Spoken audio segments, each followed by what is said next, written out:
Indonesia, Southeast Asia, and the world. Rise and shine and happy Monday, everyone. It's the start of a brand new week here in Central Jakarta, the final one of November. It is the 25th of the month and just past 6 in the a.m. And my name is Paul Palelli, greeting you bright and early as we always do from our lovely See Today News studios, where for the next 3 hours, we will be sharing with you all the latest news updates from Indonesia and beyond. And since it is a weekday morning, we will share with you all of the latest weekend wrap-ups from the world of sports and entertainment, plus your Monday morning business updates. We've got a couple of talk shows coming up. Speaking of business, one of them is related to business, and the other, well, you're going to have to stay tuned and find out. But first, before we get into all of that, let's say hello to the Monday squad. We've got Alin and Shanaz joining me this morning. Good morning, ladies. Good morning. How was your weekend, first of all? Ooh, my weekend was great. I got the chance to talk to St. Vincent. Really? Yeah, and she hugged me. Oh, wow. Oh, happy for you. Work-related or a chance kind of kind of work-related, but I watched her performing on Friday, and then I got a chance to meet her on Saturday, and it was like the weekend full of St. Vincent, so love her. Was she as cool as you thought? She's very cool, but she complains a lot about politics, so yeah. Got into some serious conversation. How about you, Alin? How's your weekend? My weekend is a soccer game for my kid. Oh, nice. Soccer mom. Yes, soccer mom. There you go. During this rainy days, you know, it's been challenging. Absolutely.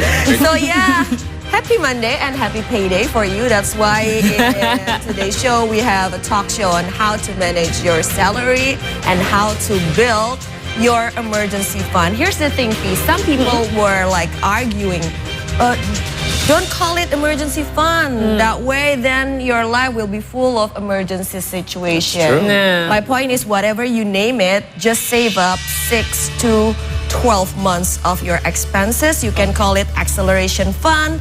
You can call it your dream fund, whatever. But we need to have and build this fund. So make sure you stay tuned for that. You can always connect with us on social media on See Today News on Instagram, X, as well as on YouTube. Okay, Alin, thank you for the reminder. Good morning, everyone. I'm your host, Shahna Suartono, and I would like to greet our viewers that are now able to tune in from Foxtel's Flash Australia, Macau Cable TV Channel 84, Vision Philippines Channel 58, Air Cable Philippines and Singtel Singapore Channel 15, and also Star Hub Channel 720. All right, let's start this Monday with our headlines. 6 bodies, which include 2 girls, were taken to the Al-Aqsa Martyrs Hospital in Deir al-Balah on Sunday following several Israeli strikes in central Gaza. The body of South Solo Police General Crime Unit Head Commissioner Rianto Ulil Ansar was laid to rest at the Siri Napase Cemetery. He received a police funeral led by South Sulawesi Regional Police Chief.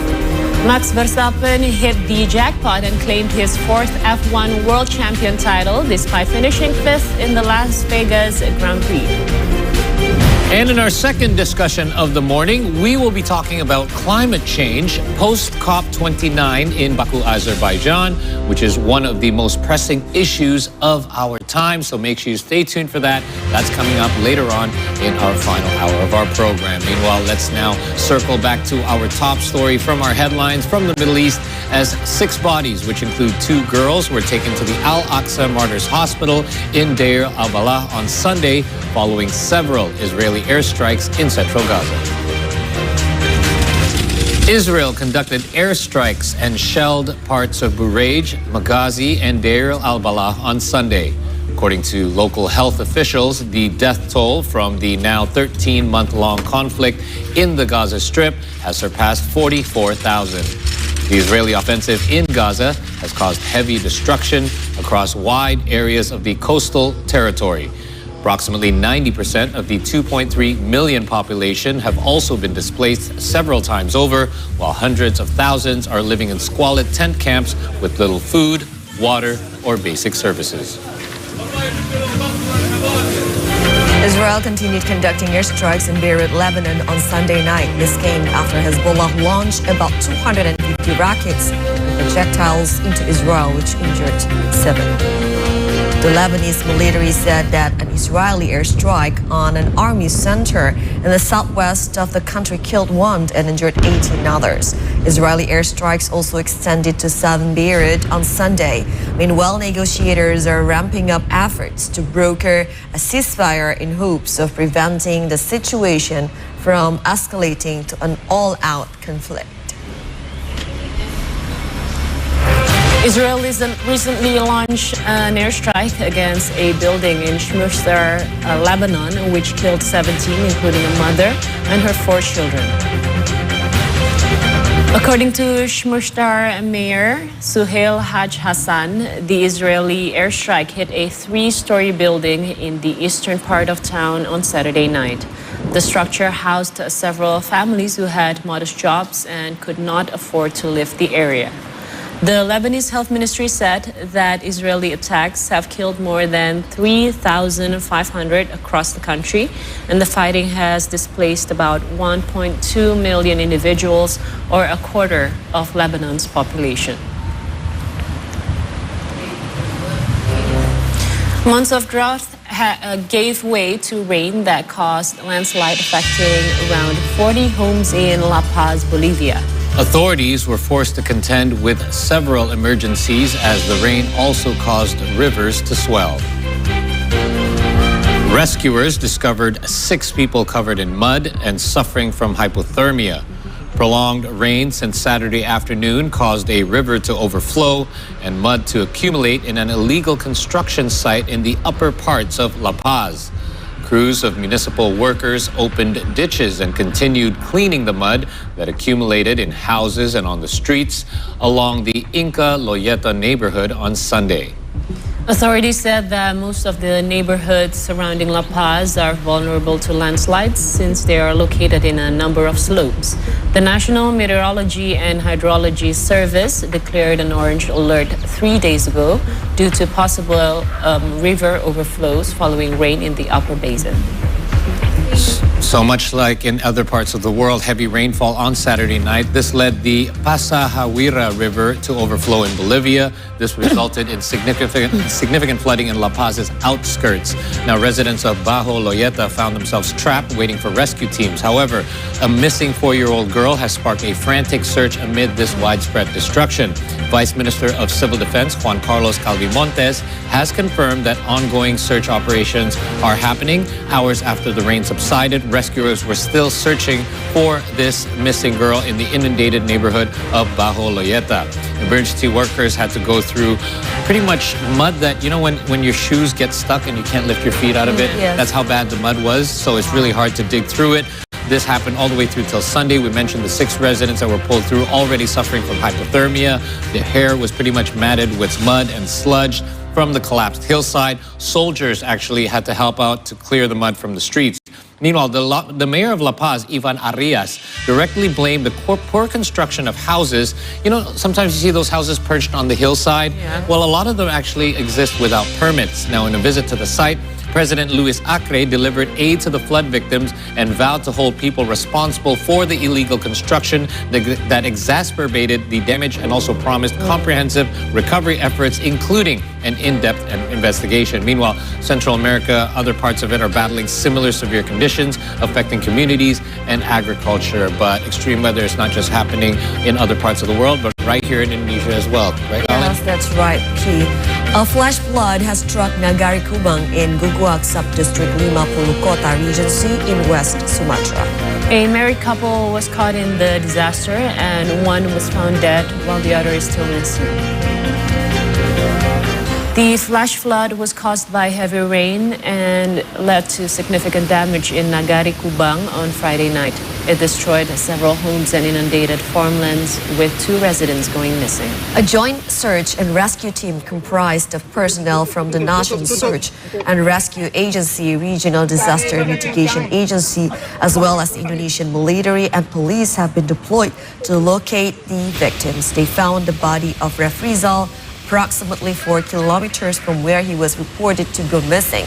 Authorities are still looking for another victim named Yul and focus their search along riverbanks.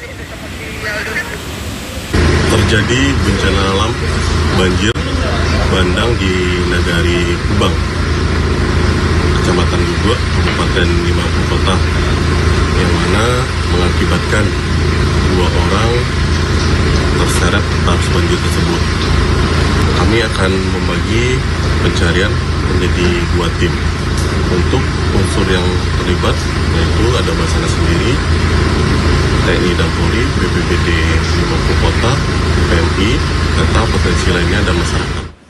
And as mentioned by Alan at the top of the program, we here in Jakarta were not spared extreme weather either, as heavy rain that poured on parts of Jakarta since Sunday afternoon caused several areas to become inundated, one of which is the Puri Mutiara residential area in South Cipete, which was inundated by 50 centimeters of water. Yes, the rain also prompted authorities to shut down the 9th North Kemang Road in South Jakarta after the Krukut River overflowed. The Meteorology, Climatology and Geophysics Agency, or BMKG, recently predicted that the rainy season will last from November this year to February 2025. As such, they advise the public to remain vigilant of potential floods in the next few days.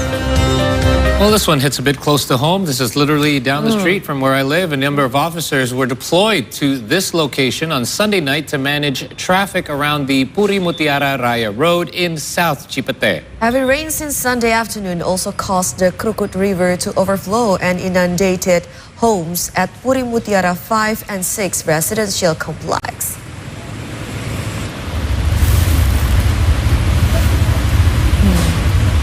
Water from the Krukut River also inundated 9th Kemang Road, which forced authorities to shut down access from Kemang to Duren 3, and this forced a number of road users to look for alternative routes. However, some choose to negotiate the flood regardless, which damaged their vehicles. Now, the flood hampered public activities and caused food vendors to lose sales. Bukannya terganggu, ya emang nggak laku kalau udah banjir tuh orang yang mau beli nggak bisa gitu. Jadi memang jam segini udah rame Pak ya? Biasanya iya, alhamdulillah biasanya lumayan lah gini. Baru dari pagi panas, pas sore ini menjelang sore ini baru Hujan deras, Bu? Wah sering banget, hampir tiap hujan dikit nggak terlalu gede aja banjir. Gimana gede ya? Iya, orang baru banget jalan nggak mau ke posisi itu ya langsung mati.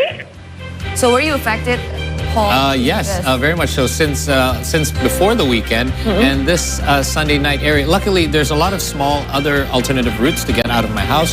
But I do remember some of the roads having to be shut down because there's these dips in the. I'm sure you're familiar with the Cipete area. So whenever you have those dips, that's when the water tends to pool, and it happens to be a main access area going in 2 directions. So yes, I do remember some of the road closures. It did affect traffic. Luckily, though, if you want to look at the bright side, it was a Sunday, so there wasn't any work traffic. So traffic wasn't as bad as it could have been despite those closures. But luckily it didn't last throughout the night as well. So there was a chance for it to recede. So one day my vehicle was trapped in the inundated street. It was okay, but because of the heavy rain, the street was inundated so fast, right? So there's no other way I could do. Oh, you were stuck there. Yeah, and then wow, I have to compromise with the possibility of the damage to the vehicle, Put right? it in low gear and just go slow through it. That's the best way to get out of it. Yes, that's right. So we will move to this story. The 8th ASEAN Media Forum, or AMF, is underway in Vientiane, Laos today. This highly anticipated one-day event is organized by the Community Affairs Directorate of the ASEAN Secretariat. And to find out more regarding this forum, we're now going to send you live to our very own news team, Alvin Kobulsha, who is in Vientiane, Laos. Alvin, good morning. What can you share with us about the forum and its key highlights? Yes, good morning, Paul, Shanas, and Alin. Currently, I'm in Vientiane, Laos. It's also the same time. It's 6:15 here in the Vientiane time. So I'm about to attending the 8th ASEAN Media Forum, and this is a one-day forum organized by the Community Affairs Directorate of the ASEAN Secretariat. So as it enters its 8th edition, the annual AMF continues to provide a platform for ASEAN to convey key messages of its goal, achievement, and challenges to the region media representatives. So we have all of the 10 member ASEAN member countries plus Timor-Leste journalists here We will gather around for a full day time here to talking about several achievements and prospects about what ASEAN already achieved and want to achieve in the next following year. So for the today's theme, mainly we're going to talking about the ASEAN Connectivity or AMPAC 2025. ASEAN Connectivity itself is a project to improve the physical, institutional, and people-to-people connection within the ASEAN. And the goal is to strengthen the ASEAN three pillars, which is economic, political, and socio-cultural pillars. And the master plan for this ASEAN Connectivity 2025 focuses on the 5 sectors, which is sustainable infrastructure, digital innovation, seamless logistics, regulatory excellence, and people mobility.